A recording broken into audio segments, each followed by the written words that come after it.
California, this time in Half Moon Bay, about 28 miles south of San Francisco. 7 people killed at multiple locations. At least one other person is critically injured. A suspect is in custody, and San Mateo County Sheriff's Office has identified him as 7-year-old Chun-Li Zhao, a Half Moon Bay resident who they believe acted alone.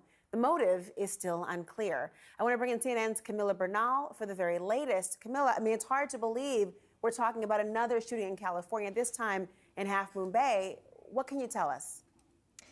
So we know that it is one shooter who went to multiple locations. This happened at around 2:22 local time this afternoon, and we were told that the suspect went to the first location and shot 5 people, 4 of them killed at that location, 1 of them critically injured. Then he went to another location about a mile apart and he killed another 3 people. Now, we have been told that this was a mushroom farm. Authorities are calling it a nursery. In general, it is an agricultural area, and police had not made an arrest until about 4:30 in the afternoon. That's when this suspect was spotted at the sheriff's substation. Now, we know that it was a plainclothes officer who saw this suspect, who saw the car that they were looking for. And I was speaking to my colleague, Josh Campbell, who pointed out this was not the massive SWAT team operation that we saw in Southern California. This was an officer who you see there wearing a tie and taking this man down and arresting him. Josh Campbell also pointing out that they did not seek cover. They were not hiding behind cars. Instead, they thought that this was an arrest that was safe enough to make at the moment. We know that he was taken into custody. They recovered a semi-automatic handgun after this arrest. We know he is cooperating with authorities. The DA's team is interviewing that suspect at the moment, but we know he acted alone. Authorities saying there is no threat to the community, yet they have not given us a motive. They are working on it, but so far they say they do not know why this happened. Laura. Do you know anything about him in particular? We don't have the motive yet. We have his age, there's the picture. Anything we know about him in particular? So we know he is a Half Moon Bay resident, and authorities believe that he was an employee at one of these nurseries. We also know, according to authorities, that they believe that the people he killed were also employees in this area. Again, 67-year-old resident of Half Moon Bay. He is in custody. Authorities are speaking to him at the moment, so hopefully we get more clarity on why he did this. Camila, thank you so much. I want to bring in now Assemblymember Mark Berman of California's 23rd District. Assemblyman, such a tragedy, and it's unbelievable to think about the pacing of such tragedies. But how is your community grappling with this tonight? Laura, thank you for having me. There's shock. There's shock and disbelief that this happened in Half Moon Bay, in such an idyllic part of San Mateo County of Northern California. And I'll tell you, at 2:22 or just before 2:22, I was on the steps of the California State Capitol with my colleagues for a vigil for the Monterey Park victims. And then I made my way over to my office, and I see on social media that there was a mass shooting in my district. And so it is happening far too often, and communities are scared. And we're going to do everything that we can to support them, tonight and in the days, weeks, and months ahead. No one ever thinks it's going to happen in their hometown. But with the rise and the prevalence of gun violence in this country, has your community developed, or the law enforcement collectively, had there been training or a plan of some case in case this were to happen? Have you had to adjust to that cold reality? Yes, and we're very fortunate. San Mateo County is one of the best run counties in the state, and they have, as we saw in the video, a remarkably professional sheriff's department that covers Half Moon Bay and covers the coast side of San Mateo County, and they were able to apprehend the suspect quickly and without any more death to anyone else. But I had a couple of school classes up in the Capitol last year. And when I asked them, what's the one thing that you'd like to change in your community, there were 2 different groups. In the first group, these were 4th grade students, 10-year-olds. In the first group, the first thing they said was no more shootings in schools. The second group, the third thing they said was no more shootings in schools.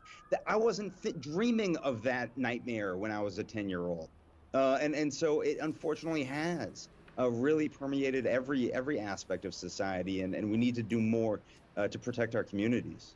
I mean, you talk about children. I have a 10-year-old and an 8-year-old, and to know that part of their school day at some part during the year has to entail having what we used to have as a fire drill.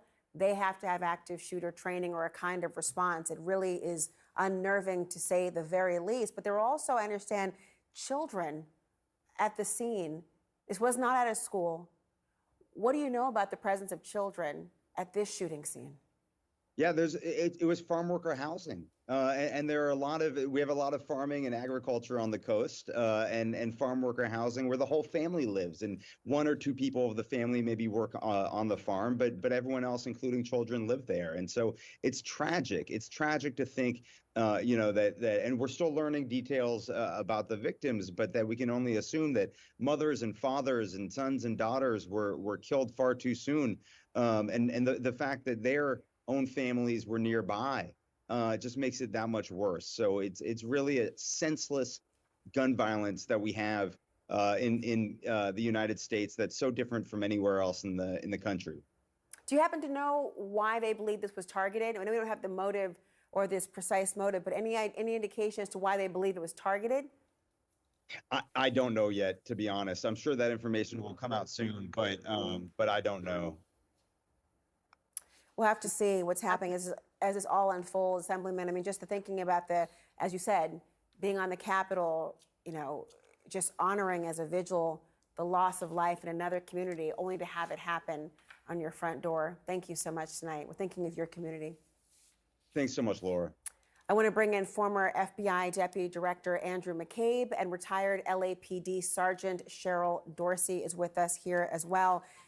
A lot happening as we get the information, and it truly is unfolding. I want to begin with you, Sergeant Dorsey, because you've got two mass shootings, frankly, days apart in California. Monterey Park was one, now Half Moon Bay. Why has this become so common? And do you think, as our colleague earlier spoke about, Charles Ramsey, that there is a fear that people may become desensitized to what's been happening?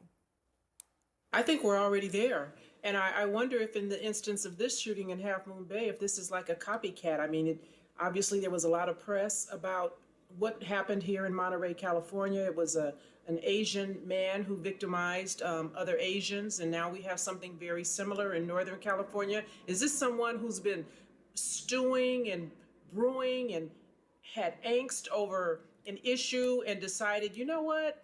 I think I'm going to do that very thing that we just heard about in Southern California. Sometimes, I know that there's a reason why the news puts information out there, but I wonder if we really need to know every single thing that occurs.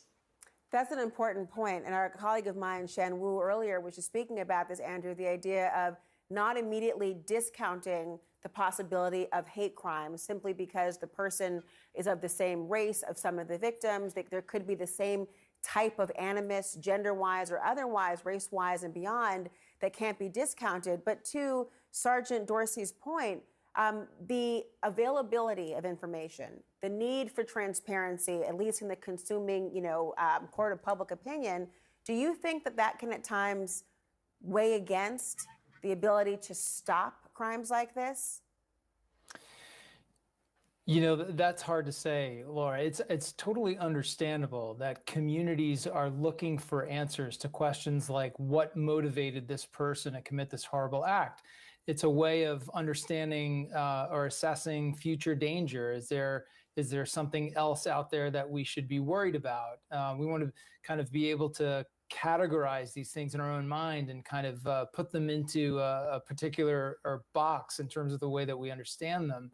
And so the thirst for information to understand things like motive and intent is really never ending. However, that leads to the sort of coverage that we're doing right now, that we did over the weekend, that we always do around these events, that could in fact serve to draw more attention to these individuals and to their methods and their equipment and their guns and everything else. So it's really hard. We're in a very tough spot in terms of trying to bring people the information they reasonably seek, but also trying to assess whether or not that's ultimately harmful. It's I think it's the answer to that question is way beyond me.